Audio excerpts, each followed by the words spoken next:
देवा शिव महादेवा करते हैं प्रभु आपकी सेवा।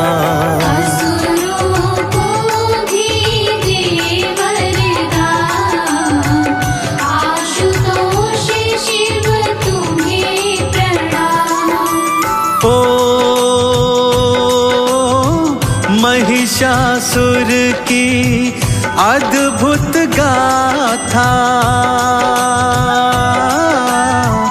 आओ भक्तों मैं हूँ सुनाता।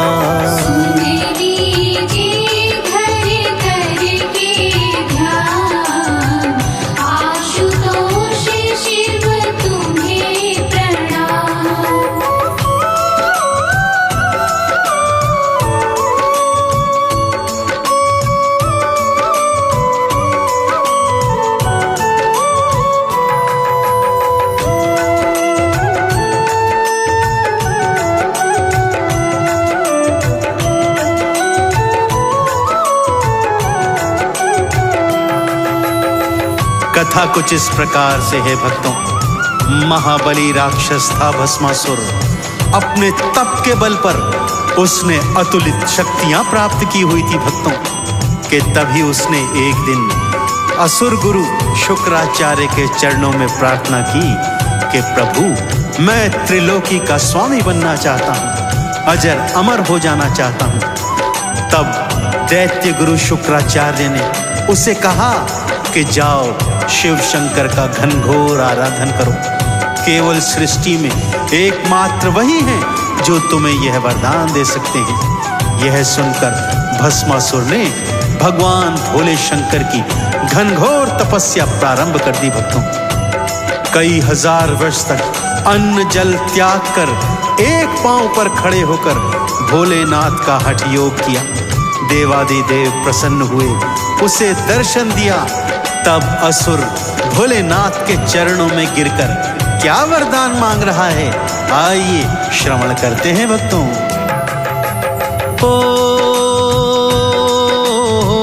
जिसके सिर पर हाथ धराऊं भस्म उसे तत्काल कराऊं।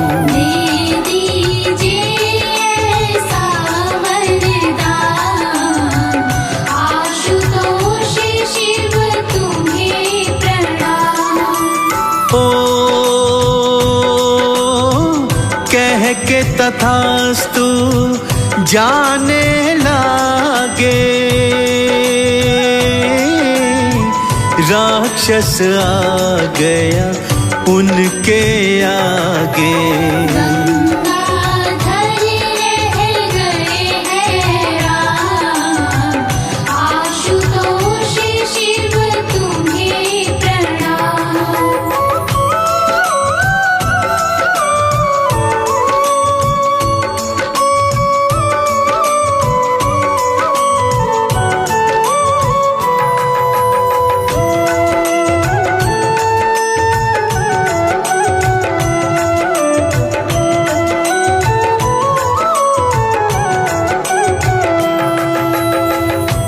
राक्षस को अपने सन्मुख देखकर गंगाधारी भोलेनाथ हैरान हो गए और उससे कारण पूछने लगे।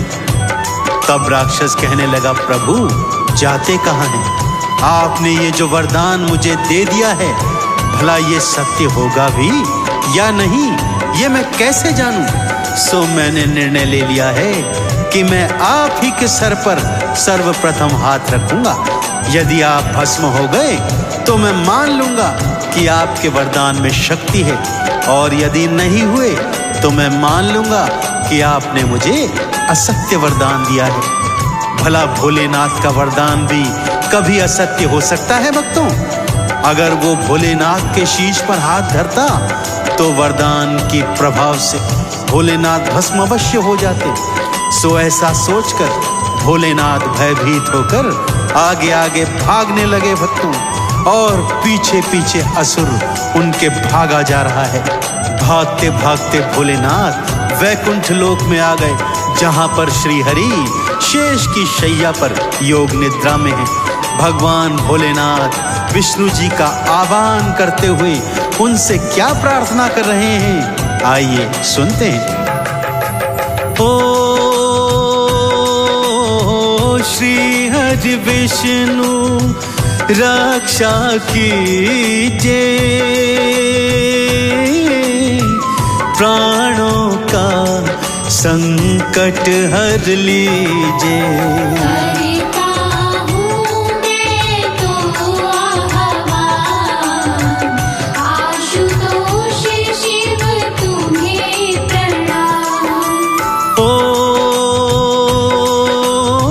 शेष की शैया छोड़ के आए, शिव जी को ढाढ़स बंधवाए।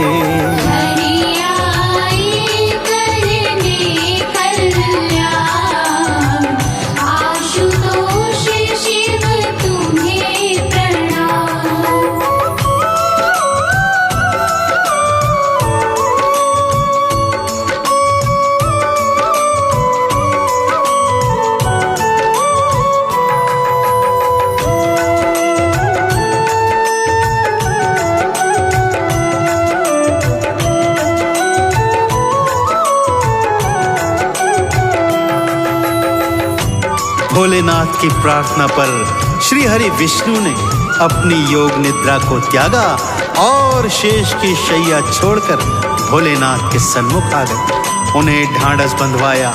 हे भोलेनाथ, आप कृपा कर हाहाकार न मचाइए। आप सचमुच ही भोलेनाथ हैं प्रभु। आप ऐसा वरदान दे देते हैं जिसके पश्चात स्वयं आपके प्राणों पर ही संकट आ जाता है। कोई बात नहीं, मैं इसका कुछ उपाय करता हूँ। और श्री हरि विष्णु ने उपाय सोचा भक्तों।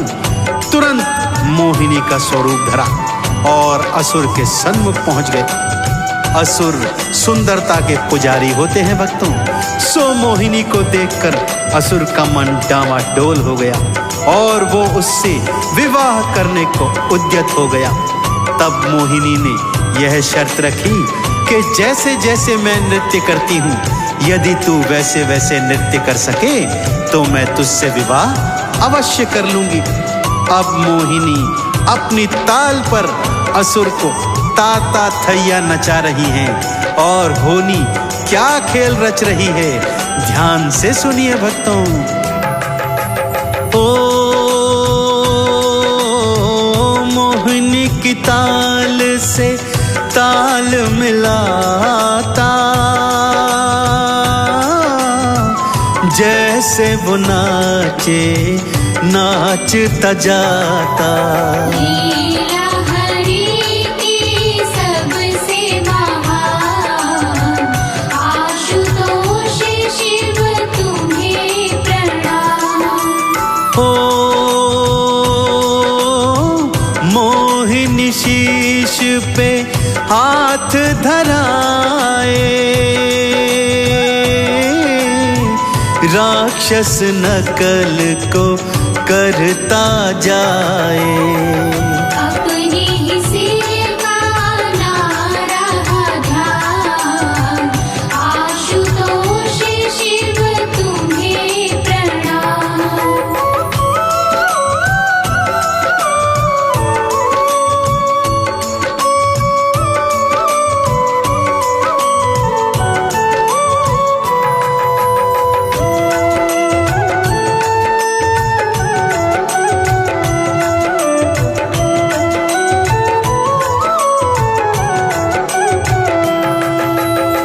नाचते नाचते मोहिनी ने अपने ही सिर पर हाथ रख दिया भक्तों, और असुर मोहिनी के सौंदर्य में मंत्र मुग्ध होकर ये भूल गया कि वो जिसके सिर पर हाथ रखेगा वो भस्म हो जाएगा।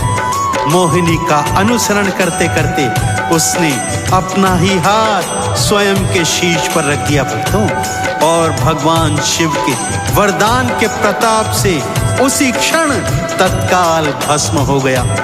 इस तरह भगवान श्री हरि विष्णु ने मोहिनी का स्वरूप धरकर भोलेनाथ के प्राणों की रक्षा करी। जैसे ही असुर का अंत हुआ भक्तों, भगवान भोले शंकर ने श्री हरि विष्णु के मोहिनी स्वरूप को शीश नवाया और उन्मुक्त कंठ से उनके नाम का गुणगान किया।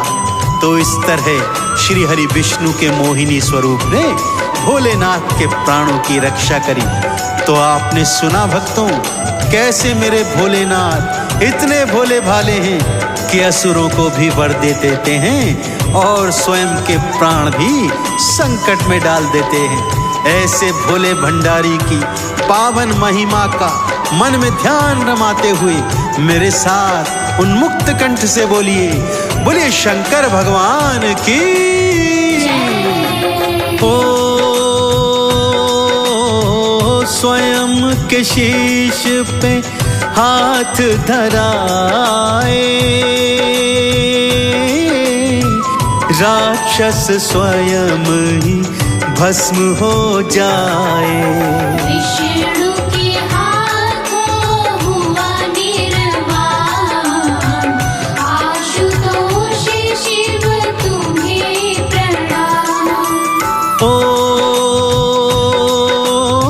शिव जी जय जय कार लगाए, हरि को चंदन तिलक लगाए। कर रहे विष्णु का गुणगान, आशुतोष शिव तुम्हें प्रणाम।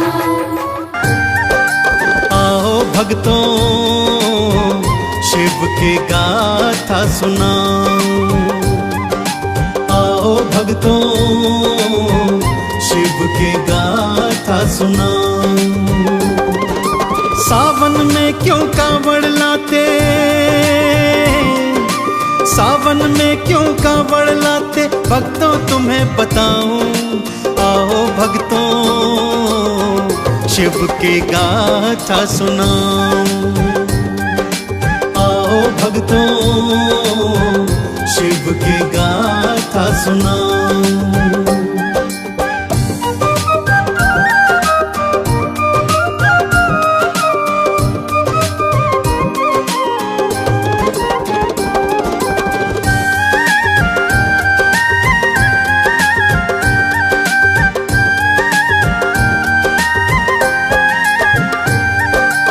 गाथा रावण और उसकी शिव भक्ति से संबंधित है भक्तों। तो भगवान शिव का सुमिरन करते हुए आइए सुनते हैं पावन पवित्र रावण गाथा। रावण भगवान शिव का अनन्य भक्त था। उसके मन में परम इच्छा थी कि वो भगवान शिव को सदा सदा के लिए लंका में ले जाए। इस हेतु उसने भगवान शिव की घनघोर तपस्या की और यहाँ तक कि उसने एक एक कर अपने 9 शीश भगवान के चरणों में समर्पित कर दिए थे। इस पर भगवान शिव प्रकट हुए और रावण ने उन्हें वरदान स्वरूप सदा सदा के लिए लंका में बसने का अनुरोध किया और प्रभु ने ये स्वीकार भी कर लिया। आगे क्या होता है आइए सुनते हैं। बोला रावण शंभु स्वामी, आप दानियों के दानी, मेरी भक्ति को मान दीजिए, भोले ये वरदान दीजिए। मेरे संग लंका को चलिए और सदा को वहाँ पे रहिए। जीवन भर दर्शन करूँगा, कृपा से झोली में भरूँगा। शिव जी फिर वरदान दीन है हो, शिव जी फिर वरदान दीने, तुमरे संग में जाऊं। आओ भक्तों गाथा शिव की सुनाओ, आओ भक्तों शिव की गाथा सुनाओ। शिव जी ने अपना स्वरूप पावन शिवलिंग का बना लिया भक्तों और स्वयं साक्षात उसमें समा गए। परंतु उन्होंने रावण को इस हेतु एक शर्त भी बताई कि यहाँ कैलाश से तेरी लंका तक यह शिवलिंग तेरे कांधों पर ही रहेगा और इसे लंका में ही भूमि पर रखना ताकि ये वहीं स्थापित हो सके।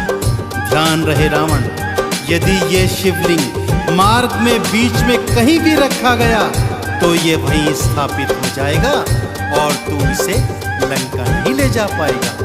भक्तों, रावण ने ये शर्त सहर्ष स्वीकार कर ली और शिवलिंग को अपने कांधे पर धर आकाश मार्ग से लंका की ओर चल पड़ा। इधर देवी देवता चिंतित हो गए और भगवान श्री हरि विष्णु के पास आए और बोले, हे भगवान, यदि भगवान शिव लंका चले गए तो सृष्टि का अनर्थ हो जाएगा।